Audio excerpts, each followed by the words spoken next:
So for people that don't know, let's talk about the Antonio Brown situation.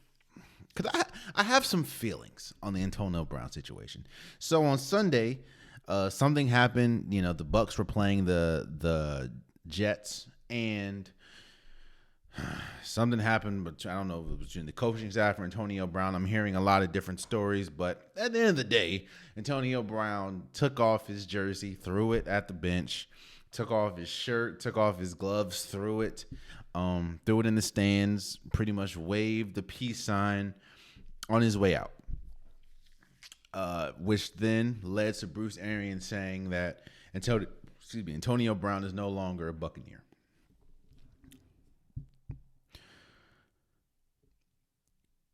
To say I'm not surprised, okay? I have a couple ways I'm going to tackle this. One, I'm not surprised. Antonio Brown and Antonio Brown has had glorious exits from multiple different places, whether it was Pittsburgh, or I'm not even just going to say exits. He had multiple. There's a lot of things that's happened to Antonio Brown, which was Antonio Brown's fault in his entire career, whether it was the IG Live in the Pittsburgh locker room, whether it was the whole sexual assault thing off the field, which kind of ruined his New England, the whole situation that happened in Oakland. There's just been a lot that's happened with Antonio Brown. And don't I totally forgot about the vaccination card, or the fake vaccination card, that is. So there's been a lot that's happened with Antonio Brown. And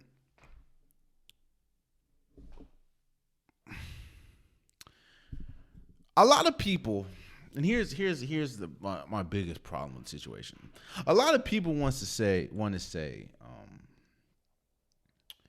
it's a mental health thing. You know, I'm very big on mental health. A lot of people want to say that it's a mental health thing. A lot of people are saying that there's something not right with Antonio Brown's mental health. There's something not right with anybody that can do what he did on Sunday. You know, pretty much derobe and throw his stuff in the crowd during a play. By the way, the Buccaneers offense was on the field. They asked him to come on, he didn't, and then that's when everything ensued. But a lot of people are saying that it's a mental health thing. And I think I'll be the only person that kind of, or I'm not gonna say the only person, but I haven't really heard anybody say this. Maybe it's not a mental health thing. You see, when a lot of things happen to a person, you have to really start looking at the person.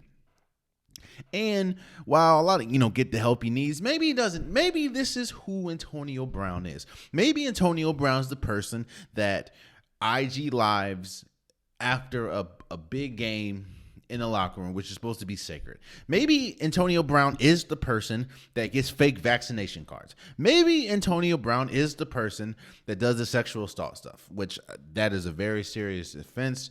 I don't know, but I know he did, he was sending threats to the lady. I will say, I know that's been proven. Maybe that is just who he is. A lot of people want to put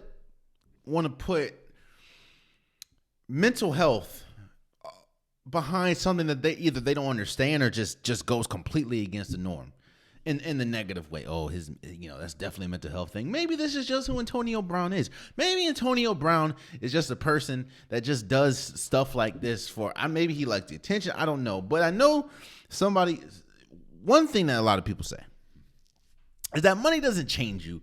Money makes you more of who you were. It just unlocks who you were. And every single place he's gone, there has been a story about Antonio Brown. Hell, we've seen it. Antonio Brown did that on Sunday. Then he got an Uber driver 15 minutes of fame because he got in the Uber. Then he dropped a freaking song.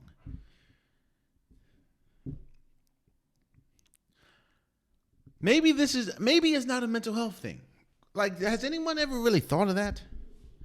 Maybe it's not a mental health. Maybe this is just who he is. I'm so adamant about this because I feel a lot of people put, oh, he has a mental health problem on people that don't have mental. They're just effed up individuals, or they just do stupid things, maybe for attention. Maybe they're, and I think it takes away from people that are actually dealing and struggling with mental health. I'm not saying I am one, but what I'm saying, the people that are actually struggling with mental health, compared to the people that just do stupid things, it's like, yeah, he needs the help he needs. No, and Tom Brady said that, and shouts out to Tom Brady, bro. But it goes back to a conversation that we've had several times. People are going to tolerate you as much as your talent holds them to. The reason why Antonio Brown kept getting chance after chance after chance in Pittsburgh, chance after chance in Oakland or Vegas, chance after chance in, well, he didn't really get chances, but chance after chance in New England and in the Bucks, and with the Bucks is because Antonio Brown is one of the greatest wide receivers to ever play the game of football. If we talk there, you cannot name 10 wide receivers better than Antonio Brown. Not saying he's number one, but you cannot name 10 wide receivers better than Antonio Brown. And I'm a fan and I know this. So front offices know this. You think Antonio Brown wouldn't have been great with Brady in New England? You think Antonio Brown wouldn't have been great with Derek Carr as a number one weapon and getting Darren Waller? You see how great he was in Pittsburgh. The reason why a lot of people tolerate this or continue to tolerate this, and why I'm not so quick to say that Antonio Brown is done. I know I said it on Twitter, but I might press back on that, and that is because he's still talented. Now, I understand, I don't see him coming back this year. That's pretty much done. So by the time maybe he comes back, he might be 34, 35. So we'll see how his age, and he's not the Antonio Brown of old, but he's still talented. I put money if Antonio Brown was not as good as he was, we would not hear from this man again after the shenanigans that he pulled in Pittsburgh. He would not have gotten another shot. It's just because people are going to tolerate you if you're talented. We're going to talk about another thing that I'm seeing a lot of people talk about or compare him to is T.O., the antics with T.O. and the antics with Antonio Brown, which to me is incredibly unfair to Terrell Owens. The reason why I think it's unfair is because a lot of people want to continue to pile on Terrell Owens. Yes, Terrell Owens had a lot going on in the locker room. But one thing that Terrell Owens never did was have off-field issues. Never. At least I don't remember him having an off-field issue. Yet and still, Antonio Brown's had severe, huge off-the-field issues. They try to lump because they try to lump, and the media does this a lot. They try to lump African Americans. They try to lump problems together. And when I say, that's lack of a better term, Antonio Brown's not a problem. He's had terrible situations and he's done dumbass things. But all I've heard this week or since is I've heard T.O. compared him to T.O. I've heard him, I've heard Michael Vick's name come up. Like, if you give Michael Vick another shot, then you have to give Antonio. I've heard so much stuff and it doesn't even compute to me. Antonio Brown, and it goes to my next point, I guess. If it was anybody else, and the reason, look, I question if Antonio Brown's going to get another shot. I question that because it goes back to my last point. He's still talented. Hell, the Bucks needed him. And we'll talk about that in a second too, how devastating this is for the Bucks moving forward, especially going into the playoffs. But the Bucks needed him, especially with Godwin being out for the year, especially with Mike Evans and his hamstring injury, especially with Leonard Fournette and his injury. They needed him. And now you're going into the playoffs with a lot of uncertainty as far as the offense. And the reason why I think And I'm not sure. If it was me and from the outside looking in, it looks like this is the end of Antonio Brown's career, especially when he's waving the deuces to the Jets fans. But there's always going to be a team. There's always going to be a team. And Shannon Sharp said it best. There's going to be a team that thinks they can be the one. You see, the reason why he got another shot in Oakland or Vegas, I'm sorry. The reason why he got another shot in New England, the reason why he got another shot in Tampa Bay is because they thought they could be the one to change him or to tame him. This has been happening since college. He got kicked out of college. He got kicked out of a college. They had to go to Central Michigan. Yo, didn't he assault like a ice cream man or something? If it was me, man, and if it was me, I would be done with Antonio Brown. And that could very well be the case. And I wouldn't be done with Antonio Brown because he's not talented. Because he's still an incredibly talented player. But the baggage is not to me there's too much baggage. Because I was about to say the baggage doesn't match the talent, but that's not true because he's still a very talented player. It's just too much baggage, especially how do you bring someone like that into a locker room and you're trying to control a locker room? And you're trying to build camaraderie and you're trying to let the locker room know that you care about this team and that you care about the growth of this team. Yet you're bringing in somebody that has shown time and time again that all they really care about is themselves. Yo, Antonio Brown left the field midway through the third quarter. Got into an Uber. The Uber driver, I think, goes on Instagram Live or Facebook Live or something.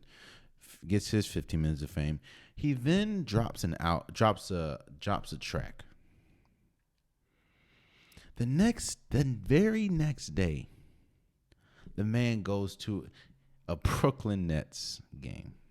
Or Tuesday, he goes to a Brooklyn Nets game.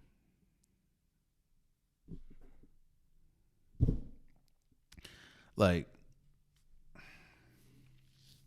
it's very unfortunate. It's very unfortunate because, again, he's one of the greatest wide receivers the NFL has ever seen. There's no question about that. Antonio Brown is one of the best route runners, one of the best, spectacular catchers. He's one of the best wide receivers the game has ever seen. And he continues to throw that away. No, he continues to ruin his opportunities. And a lot of people want to put, it has to be a mental health thing because they wouldn't do that. Or because they see the opportunities that he has, whether it's the money, whether it's the fame, whether it's the career. They see the opportunity that he does not see. And a lot of people understand that they wouldn't ruin a lot of the opportunities that he has. And because he is continuously ruining them, but yet he keeps getting in the shot. But he can. You know what it is? It's a learned behavior.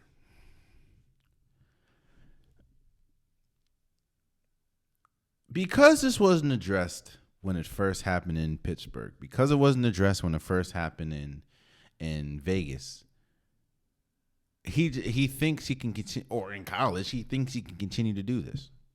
And it's not that he has continued to do this, and he keeps getting shot after shot. I mean, Tom Brady vouched for him. But I wish nothing but the best for Antonio Brown. It's hard. I mean, if it was me, I don't think we would see him in the league again. Yet it's still hard to say that because we don't know. I mean, people, again, talent speaks louder than personality. And a lot of people really care about what you can do on the court or on the field or on the ice more than anything. So I think that I'm not 100% sure if he'll be back in the league. I wouldn't bring him back in the league, but that's just me. But Yeah, it was a crazy situation, man, and it's unfortunate. And let's talk about the ramifications that it has for the Bucks team. So there's a lot going. There's a lot. The Tampa Bay Buccaneers needed Antonio Brown.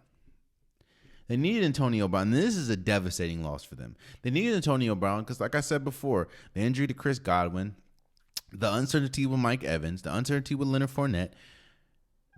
Antonio Brown was, no, he's at least this point of his career, he's not at the same level as a Chris Godwin or Mike Evans, but he was the safety net that Tom Brady had. Rob Gronkowski hasn't been playing too well the last few weeks, so they needed him.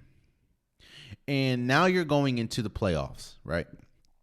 With your number one receiver out and Chris Godwin, your number 2 receiver Mike Evans is still laboring a hamstring injury. Your best running back in Leonard Fournette is injured. Your second best running back, Ronald Jones, has a fumbling problem. Rob Gronkowski hasn't played too well in the last few weeks. You do have O.J. Howard and Cameron Brake, so that's cool. But your offensive line hasn't been that good the last few weeks. There's a lot of uncertainty, especially on the offense. On the defensive side, you're going to get Levante David back. You're going to get some of your pieces back, but the back end of your defense still suffers. It's just, that's a devastating injury. I mean, not injury. That's a devastating loss. Which is another reason why I still don't know if Antonio Brown is going to get another shot, because you quit on your team that needed you. The Bucks need him. This really could alter the Bucks making it back to the Super Bowl, because not having Antonio Brown and not having a Chris Godwin and not having really a number 2 receiver. This could really affect the Bucks' Super Bowl chances, and that is the biggest indictment to this all. Is you quit on your team at the worst possible moment.